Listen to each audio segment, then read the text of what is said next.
7월 28일 월요일. 두 평론가의 상반된 평가. 장래가 촉망되는 화가가 유명한 평론가를 찾아가 그림을 평가해달라고 말했습니다. 제 습작입니다. 미흡한 부분이 있다면 그림에 펜으로 표시를 해주십시오. 평론가는 그림에 가차없이 체크 표시를 하며 왜 그림이 좋지 않은지를 설명했습니다. 화가는 평론가의 전문적인 조언을 듣고 싶었습니다. 체크 표시가 잔뜩 되어 있는 그림을 들고 집으로 온 화가는 내심 기분이 좋지 않았습니다. 아무래도 단점을 고치는 것보다는 장점을 개발하는 게 낫겠어. 화가는 다음날 같은 그림을 그려 다른 평론가에게 이번엔 좋은 점에 펜으로 표시를 해달라고 했습니다. 다른 관점에서 보면 어떨지 궁금했습니다. 설명을 듣던 화가는 깜짝 놀랄 수밖에 없었는데 전날 평론가가 단점으로 지적한 부분을 모두 장점으로 표시했기 때문입니다. 똑같은 그림이 하루 만에 완전히 다른 평가를 받은 것입니다. 집으로 돌아온 화가는 모두를 만족시킬 그림은 그릴 수 없다는 사실을 깨닫고 자신이 그리고 싶은 본질에 집중하며 훗날 개성 있는 화풍으로 크게 인정받는 화가가 됐습니다. 그는 사람의 평가에 휘둘리지 않고 자신만의 길을 걸어갔습니다. 사람의 생각과 판단을 두려워하는 사람은 아무것도 할 수 없습니다. 사람들의 의견은 제각각이고 모든 사람을 만족시키는 것은 불가능합니다. 하나님만이 우리의 참된 가치를 아시고 올바른 방향을 제시해 주십니다. 오늘의 말씀, 사람을 두려워하면 올무에 걸리게 되거니와 여호와를 의지하는 자는 안전하리라. 오늘의 만나, 사람이 아닌 주 하나님만 두려워하고 하나님만 기쁘시게 하는 일에 신경을 써봅시다.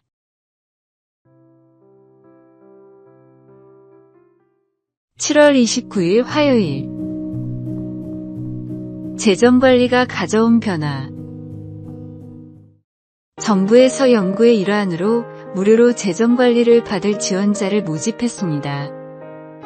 지원자들의 소득 수준을 판단해 목표 저축액을 설정한 뒤 전문가들은 소비 패턴을 파악해 적절한 조언을 해줬고 불필요한 지출을 줄이기 위해 가계부를 적으며 아낀 돈으로는 효과적인 금융상품에 가입했습니다. 체계적이고 과학적인 접근이었습니다. 4개월이 지나자 짧은 기간임에도 지원자들의 재정 상태는 이전보다 훨씬 나아졌습니다. 그런데 재정 상태뿐 아니라 건강 상태도 눈에 띌 정도로 나아지는 현상이 발생했습니다. 재정 관리를 받은 사람들은 술과 담배를 더 적게 소비했는데 흡연자의 경우 흡연량이 50%나 줄었습니다. 커피와 패스트푸드 소비량도 적극 줄어 건강지표들이 좋아졌는데 그 결과는 회사와 학교에서의 생산성 증가로까지 이어졌습니다. 예상치 못한 부가효과였습니다. 전문가들은 참가자들이 돈을 어디에 사용하는지를 파악하면서 자연스레 몸에 나쁜 일들을 하지 않게 됐기 때문이라고 분석했습니다. 가진 돈을 어디에 사용하는지 깨달았을 때 나의 인생이 눈에 보이는 것처럼 주님의 사랑을 깨달았을 때 우리가 가진 것을 어떻게 사용해야 하는지 알게 됩니다. 청지기 의식이 생기면 모든 영역에서 변화가 일어납니다. 오늘의 말씀, 각각 은사를 받은 대로 하나님의 여러 가지 은혜를 맡은 선한 청지기같이 서로 봉사하라. 오늘의 만나, 주님이 주신 것을 주님이 주신 사명을 위해 사용하는 지혜를 구해봅시다.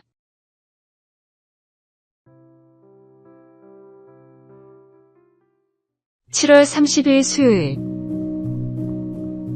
베토벤의 하루 일과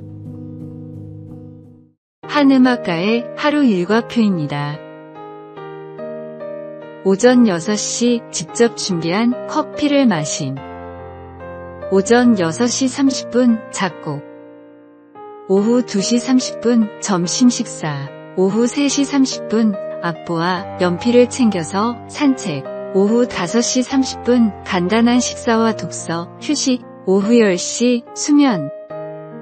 매우 규칙적이고 단조로워 보이는 일상입니다. 무언가 특이한 점을 발견하셨습니까? 규칙적인 생활의 이 음악가는 위대한 작품을 완성했을까요? 위 일과는 모든 역사상 가장 위대한 음악가 중 한 명인 악성 베토벤의 일과입니다. 베토벤은 별다른 일이 없으면 언제나 위의 일과에 따라 하루를 살았습니다. 그에게는 작곡이 단순한 취미가 아니라 매일 해야 하는 일상이었습니다. 베토벤을 위대한 음악가로 만들고 장애도 극복하게 만든 것은 하루 8시간의 꾸준한 작곡과 충분한 휴식이었습니다. 특별한 영감이나 천재성보다도 매일 반복되는 성실함이 그를 위대하게 만들었습니다.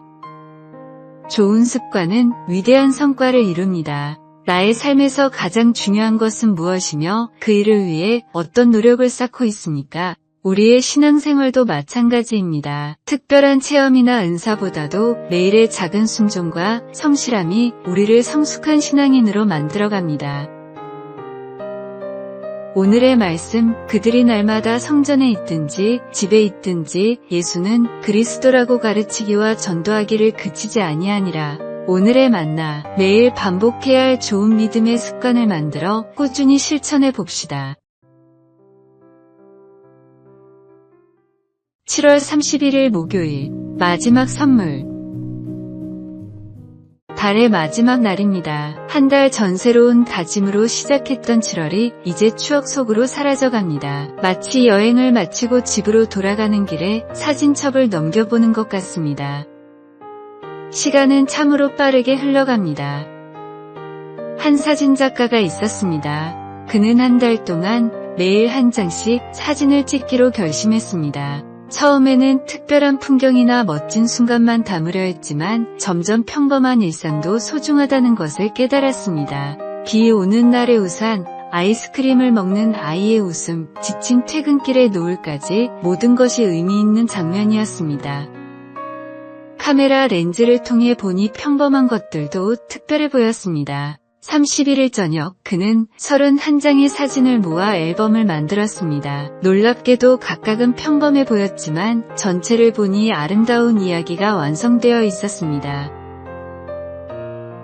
매 순간이 선물이었구나라고 그는 중얼거렸습니다. 하나하나는 작은 조각이었지만 모여서 완전한 그림을 만들어냈습니다. 우리의 한 달도 마찬가지입니다.